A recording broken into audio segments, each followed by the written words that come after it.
নমঃ শিবায়। জ্যোতিষশাস্ত্রের এই বিশেষ অনুষ্ঠানে আপনাদের সকলকে স্বাগত।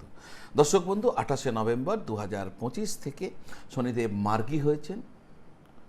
শনির এই যে চাল বদল, এতদিন তিনি বক্রী ছিলেন, এই যে চাল বদল, তিনি যে আবার তার সোজা চলন শুরু করেছেন, ফলে আপনারা যারা মিথুন রাশির মানুষজন আছেন, আপনাদের জন্য কি হতে চলেছে তার একটি ধ্যান ধারণা আমি আপনাদের সামনে রাখতে চলেছি। মিথুন রাশির ক্ষেত্রে অষ্টম ভাব এবং নবম ভাব, মিথুন রাশির ক্ষেত্রে অষ্টম ভাব এবং নবম ভাবের মালিক গ্রহ শনিদেব তার উল্টো চাল ছেড়ে দিয়ে এবার সোজা চাল শুরু করেছেন 2025 28শে নভেম্বর থেকে, যার প্রভাব থাকবে 2026 27শে জুলাই পর্যন্ত।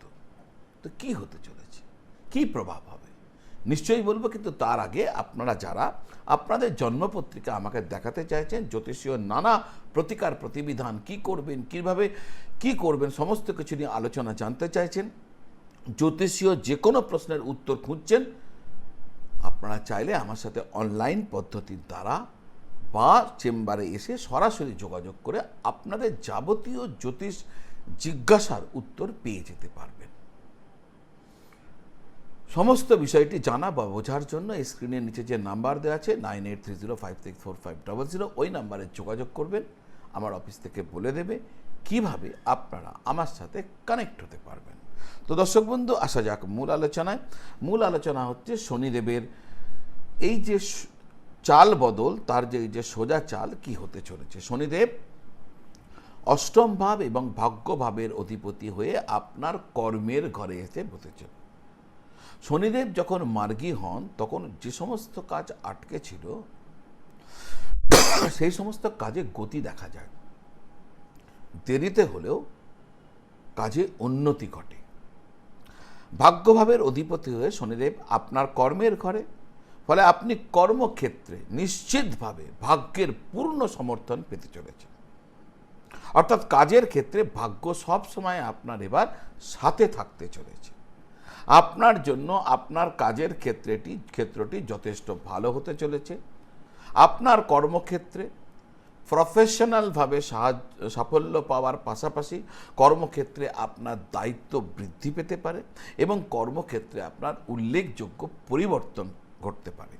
যারা কোনো রকম রিসার্চ ওয়ার্কের সাথে জড়িয়ে রয়েছেন, কোনো গবেষণার সাথে জড়িয়ে রয়েছেন, কোনো তদন্তমূলক কাজের সাথে জড়িয়ে রয়েছেন, বা অকাল্ট সায়েন্স বা গুপ্তবিদ্যা, তন্ত্র মন্ত্র, জ্যোতিষ, এ সমস্ত কিছু নিয়ে কাজ করে চলেছেন, তাদের জন্য এই সময়কাল সুবর্ণ সুযোগ নিয়ে আসতে চলেছে। কর্মক্ষেত্রে পদোন্নতি ঘটবার সম্ভাবনা যথেষ্ট। বড় প্রতিষ্ঠানে কাজ করার সুযোগ আপনাদের জীবনে আসতে পারে। নতুন কাজে হাত দেওয়ার জন্য এই সময়টি যথেষ্ট ভালো। ব্যবসায়ীদের ক্ষেত্রেও ব্যবসায়িক দৃষ্টিকোণ থেকে এই সময়টি যথেষ্ট লাভের সময় হতে চলেছে।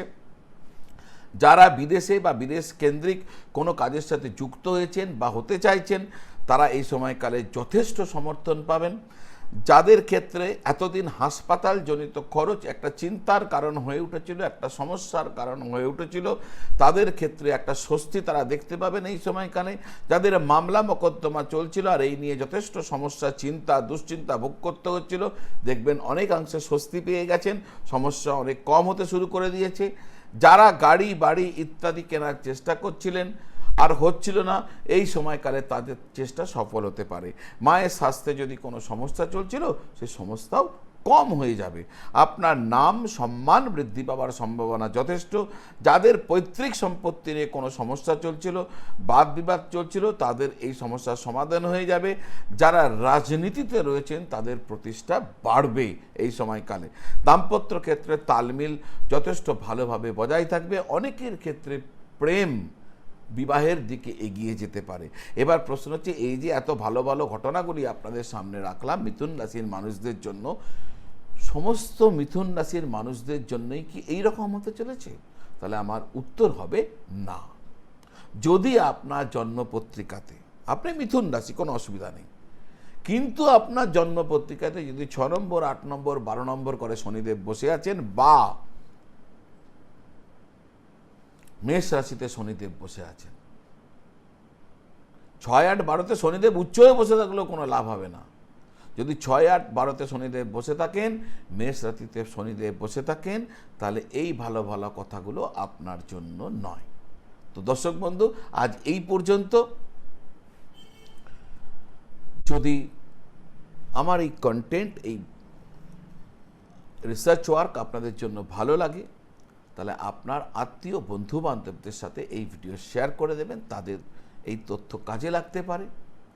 আর এতক্ষণ দেখেছেন আর এখনও পর্যন্ত আপনার চ্যানেলটি সাবস্ক্রাইব করা হয়ে ওঠেনি, তাহলে চ্যানেলটি সাবস্ক্রাইব করে বেল আইকন প্রেস করে দেবেন। আপনারা সকলে ভালো থাকবেন আর সকলকে খুব ভালো রাখবেন। নমঃ শিবায়।